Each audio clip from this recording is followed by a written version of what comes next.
Hi అండి, అందరికీ నమస్కారం. Welcome to my Himabindu vlogs.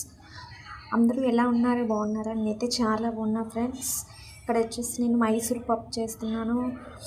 టెంపుల్కి వెళ్దామని స్పీడ్గా చేస్తున్నాను. మైసూర్ పప్పు, టమాటో అండ్ ఆనియన్స్, పచ్చిమిర్చి వేసి స్పీడ్గా చేసేసా. ఒక పక్క టీ పెట్టా మా హస్బెండ్కి. టిఫిన్ తిన్న తర్వాత టీ అలవాటు. ఆ టీ మరుగుతుంది. తర్వాత ఒక పక్క పప్పు కడిగేసి గ్యాస్ మీద పెట్టేసా. అది ఉడుకుతుంది. ఒక పక్క ఆనియన్స్, పచ్చిమిర్చి, టమాటా కోసి పక్కన రెడీగా ఉంచుకున్నాను. అది కొంచెం ఉడికిన తర్వాత అందులో ఆనియన్స్, టమాటో, పచ్చిమిర్చి వేసేయాలి.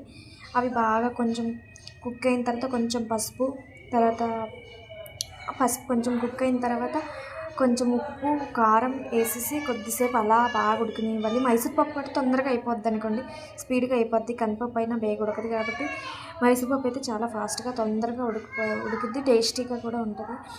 ఇందులో ఇంకా న్యాచురల్గా మామూలుగా చేసేసాను నేనైతే. మాదైతే కారం, అది మా సైడ్ మసాలా కారం ఉంటుంది కాబట్టి మాది అలా పసుపుగా ఉంటుంది. పసుపులో కారంలో పసుపు కొమ్ములు వేసి ఆడిస్తాం.